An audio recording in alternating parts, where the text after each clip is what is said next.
3.1운동과 대한민국 임시정부 보도록 하겠습니다. 자, 일단 10년대의 국내외 민족운동을 먼저 보도록 할 텐데요.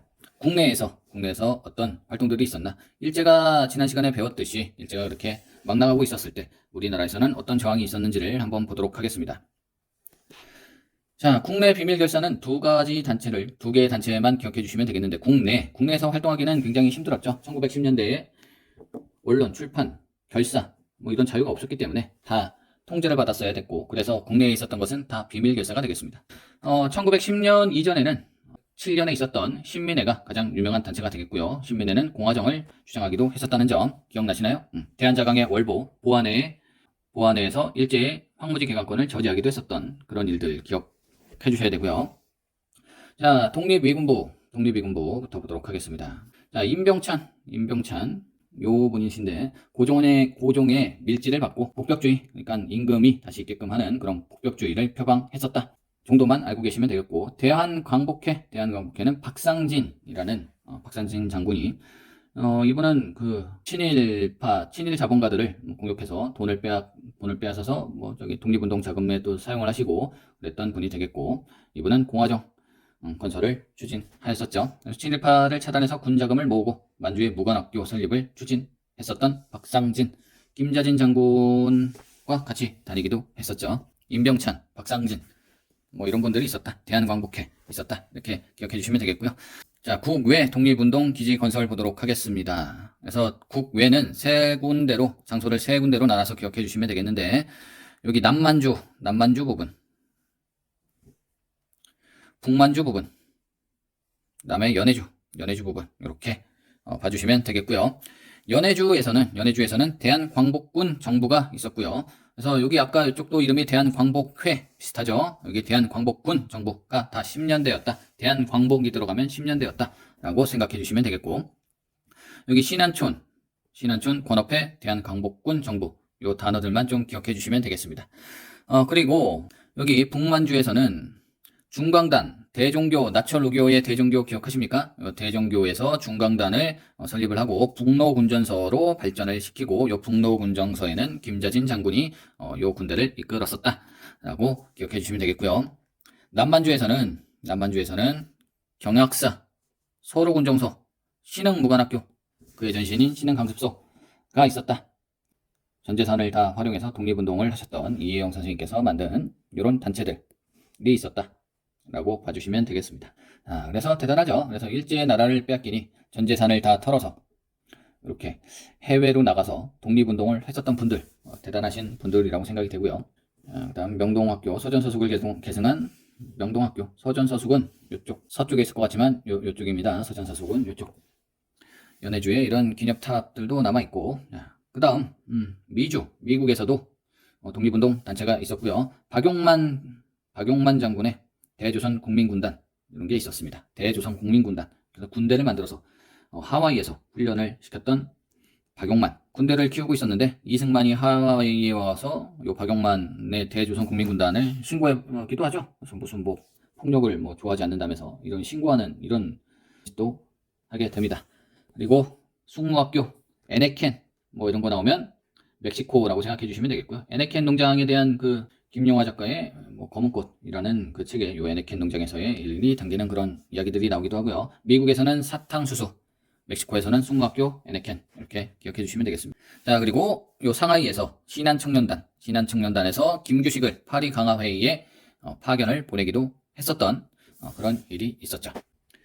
자, 해외 이주 보시면 되겠습니다. 관도와 만주로 이주를 해서 많이 살기도 했었고, 연해주로 이동을 했었다가 중앙아시아로 강제 이주당하는 일도 있었죠. 그래서 대표적으로 홍범도 장군도 중앙아시아로 강제 이주해서 극장 문지기로 일하시다가 돌아가시기도 했었고, 자, 일본으로 이주한 사람들은 그 관동 대지진 사건을 알고 있나요? 큰 지진이 일어났었는데 23년에 이게 지진이 났다 그러면 괜히 본인들이 잘못해서 천벌을 받았다고 할까봐 조선인들이 폭동을 일으켰다라고 소문을 내서 지나가는 조선인들은 보이는 대로 다 죽이고 때렸던 이런 사건이 있습니다. 그래서 6천여 명의 한국인이 학살을 당하기도 하죠. 하와이로도 이주를 했었고, 쿠바나 멕시코로도 이주를 했었습니다. 거의 100년 전에 있었던 그런 사건인데 이란 말이죠. 100년도 안 됐거나 100여 년 만에 우리가 이렇게 편하고 잘 살게 되었으니 우리는 참 행운이기도 하고 또 이런 분들의 희생이 있었기 때문에 우리가 잘 지내고 있는 것이라 생각이 또 들기도 하고 하면서 감사하고 미안한 마음과 지금의 삶에 고마운 마음을 좀 가지면서 3.1운동 보도록 할까요? 자, 3.1운동 보도록 하겠습니다. 3.1운동의 배경으로는 일제가 너무 심하게 통치하기도 하고 고종이 죽습니다. 독살당했다라는 이야기도 있죠. 그래서 고종의 인산이래, 고종의 장례식이래. 그래서 그게 3월 1일이 되었던 것이고요. 그때 사람이 많이 모일 테니 우리 한번 만세운동을 해보자. 그리고 국외에서는 레닌이 민족해방을 지원하겠다 선언을 했고 윌슨의 민족 자결주의가 재창되기도 했었죠. 다음 아까 얘기했듯이 신한청년단에서 파리강화회의에 김규식을 파견하기도 했었고 일본에서 28 독립선언서가 발표되기도 했었기 때문에 물론 문제는 28 독립이 더 많이 나오지만 지린에서도 독립선언서 발표가 있었습니다.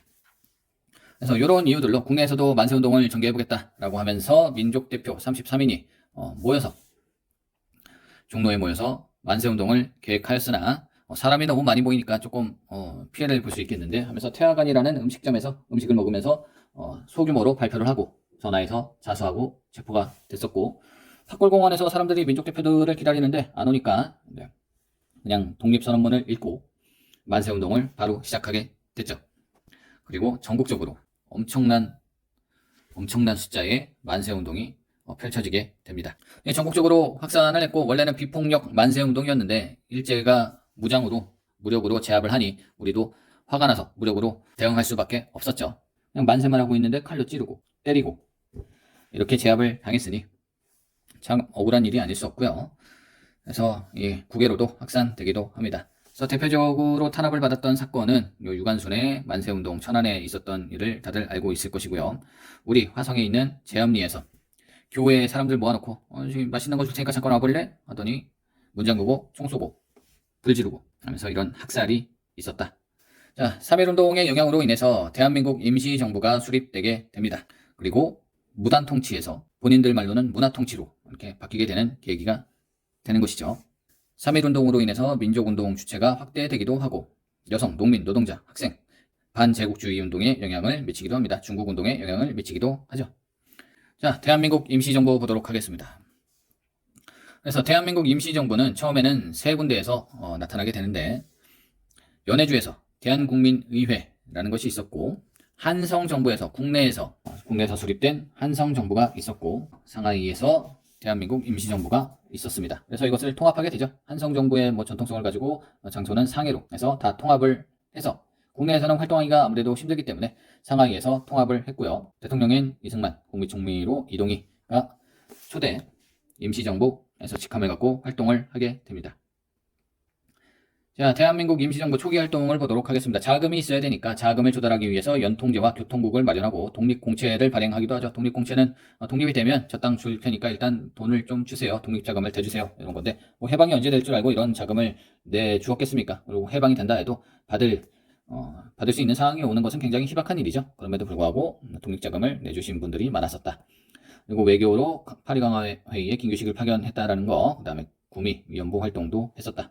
그다음 무장 활동도 일부 했었고 독립신문, 이때 독립신문은 그 독립협회 독립신문하고는 다르죠. 시기가 많이 다르니까 문화활동으로 독립신문도 발행을 했었고 독립을 위한 노력을 하기 위해서 임시정부가 활동을 했었다. 자, 근데 임시정부는 그렇게 뜻대로 잘 돌아가지는 않습니다. 그래서 미국에서 이승만이 계속 지내게 되고 상해에 정부가 있는데 대통령이라는 사람이 미국에 계속 있거든요. 상해에는 6개월 있었나요? 미국 측 자료에 따르면 이렇게 이 독립 자금을 독립에 활용을 했어야 되는데 이 자금을 모아서 개인적인 용도로 많이 사용을 했던 것으로 보이죠. 이런 일들이 있었고요.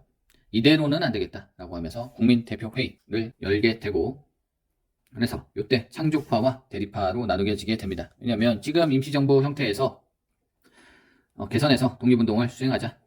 안창호 선생님 파가 되겠고 이승만이 외교 활동만 치중을 하고 외교를 한답시고 돈을 독립자금을 많이 사용을 했기 때문에 이렇게는 안 된다. 완전히 대체하는 조직을 새롭게 만들자라고 신채호 선생님이 주장을 했고 결국 이승만은 탄핵되고 처음에는 국무령제로 가다가 이상용 선생님이 초대 국무령제로 다시 바뀌었다가 김구 선생님이 국무령이 됐는데 자신의 직함을 내려놓고 집단 지도체제로 가겠다. 이것도 뭐 대단한 거죠. 그래서 뭐 본인의 명성이나 이런 것들을 내려놓고 집단 지도 체제로 운영을 하게 됩니다. 자, 이렇게 임시정부는 어려운 길을 걷고 있었다. 자, 문제 풀겠습니다. 가 지역에 있었던 사실로 옳은 것은? 가 지역은 19세기 후반부터 한인들이 이주했던 곳입니다. 이쪽 지역이니까 여기 연해주 지역이 되겠네요. 여기 뭐 있었는지 기억이 나시나요? 그래서 대한광복군 정부, 여기 써있네요. 다음에 권업회, 신안촌, 이런 것들 있었던 거 기억나시죠? 그래서 신안촌, 권업회, 대한광복군 정부. 여기 권업회, 여기 답이 나와 있습니다. 조선 형평사는 이따가 배우겠지만 23년도에 있었던 그 백정들의 그 신분 차별 철폐에 대한 그런 운동이 되겠고요. 신흥 강습소는 어디 있었죠? 신흥 무관학교가 있었던 여기 남만주 지역에 있었고요. 청산리 전투는 어디 있었나요? 여기 북만주 지역에서 있었죠. 북로군정서, 이거 아직 안 배웠지만 북로군정서 중강단의 북로군정서와 홍범도의 대한독립군이 합세가 돼서 청산리 전투를 승리를 하게 되는데, 이것도 나중에 배울 것이고요. 윤봉길의 홍코공원, 이것도 좀 이따 배우겠지만 32년에 있었던 일이 되겠습니다. 자, 답은 1번이 되겠습니다. 가에 대한 설명으로 옳은 것은 자료는 상하이에서 수립된 땡땡땡땡의 기관지인 독립신문을 발행한 것은 독립협회와 임시정부밖에 없죠. 근데 상하이에서 발행됐다라고 하니 상하이에서 수립된 것은 대한민국 임시정부가 되겠네요. 임시정부는 연통제와 교통국을 통해 국내에도 배포되기도 했고 뭐 이런 활동들을 했었죠. 자, 장룡용 정조 때 이야기고, 원산학사 언제였죠? 최초의 교육기관으로 우리가 조금 알고 있어줘야 되는데, 원산학사는 83년, 유경공원은 86년, 이렇게 기억을 했었죠. 최초의 사립학교. 홍범 14조, 가보개혁 때 했었던 일이고, 구미위원부를 설치하는 거 맞죠? 그래서 이승만이 구미위원부를 설치를 했습니다. 그래서 외교로 독립을 해보자라는 취지로 뭐 만든 거기는 하죠. 그래서 4번이 정답이 되겠고요. 정오의 선언은 신간회를 설립하는 계기가 되는 그런 사건이 되겠습니다. 자, 4번.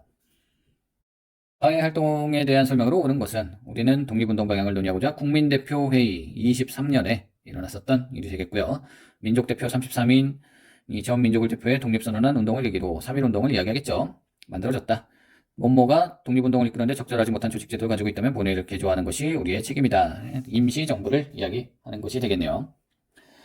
대한민국 임시정부는 민족대표 33인이 이뤘던 운동, 3.1운동을 계기로 만들어졌고, 대한민국 임시정부는 독립운동을 적절하지 못한 조직을 갖고 있다고 해서 창조파와 개조파로 나뉘게 되고, 25년에 결국 이승만 탄핵하고 국무령 제도로 갔다가 김구 선생님이 집단 지도체제로 이렇게 이끌었었다라고 이야기했었죠.